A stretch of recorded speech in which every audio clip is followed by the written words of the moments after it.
Halo, assalamualaikum, selamat pagi, selamat siang, dan selamat malam. Apa kabar rakyat Indonesia? 2 menit Anies dipuji PBB, 4 tahun warga Jakarta hanya dapat tugu sepeda.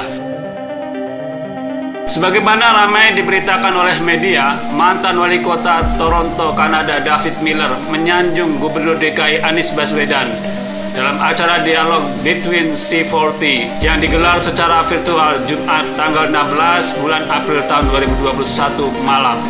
Dalam kesempatan itu, Gubernur DKI Jakarta Anies Baswedan memberikan usulan langsung kepada Sekjen PBB Anton Guterres. Anies mengemukakan 3 usulan kepada PBB agar bisa mendukung program pengurangan emisi karbon yang dilakukan oleh Forum C40 kota-kota besar di dunia. Setelah Anies selesai menyampaikan usulannya, Sekjen PBB Antonio Guterres masuk dan meminta interupsi. Guterres menyatakan bahwa PBB siap mendukung usulan Anies tersebut. Respon Antonio Guterres kemudian diapresiasi oleh moderator David Miller. Ia menyanjung Anies bahwa dirinya telah berhasil mempengaruhi PBB hanya dalam waktu yang sangat singkat. David mengatakan, Gubernur Baswedan, Anda telah berhasil mempengaruhi PBB hanya dalam waktu 2 menit. Bayangkan apabila Anda mendapatkan waktu 4 menit.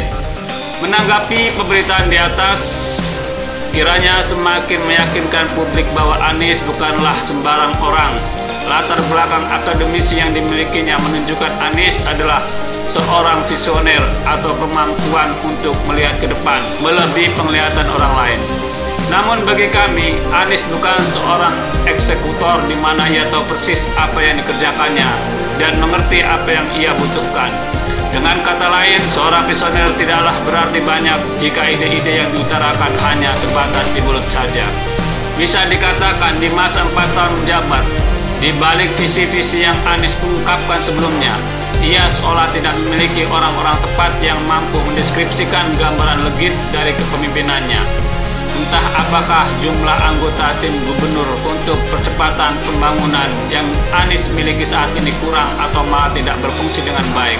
Alhasil Jakarta nampak begini-begini saja, stagnan, minim kemajuan, dan masih disertai dengan permasalahan klasik yang dihadapinya, seperti kemacetan, banjir, polusi udara, sampah, hunian, dan lain sebagainya.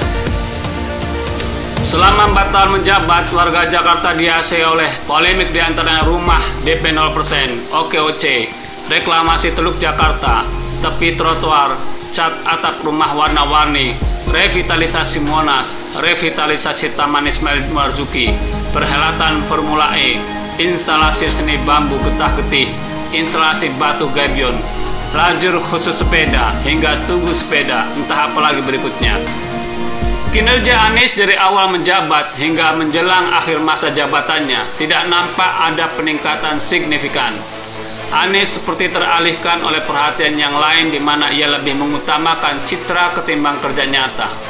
Anies seperti tidak mampu mengkoordinir jajaran di bawahnya dari tingkat wali kota, camat, sampai dengan lurah untuk bekerja dengan optimal, melayani dan mengerti apa yang dibutuhkan oleh masyarakatnya. Semua hanya berdasarkan laporan dan unggahan foto semata, tanpa disertai penelusuran di lapangan.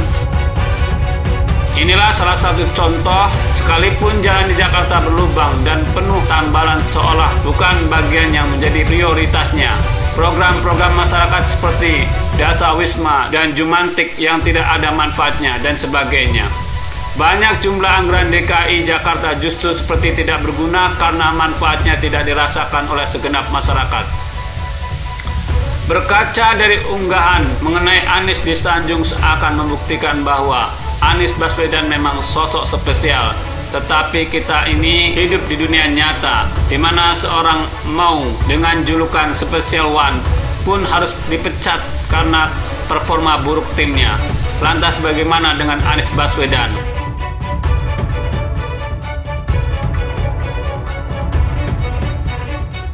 Nah, bagaimana menurut Anda? Silahkan ketik kolom komentar di bawah dan jangan lupa subscribe channel ini. Terima kasih.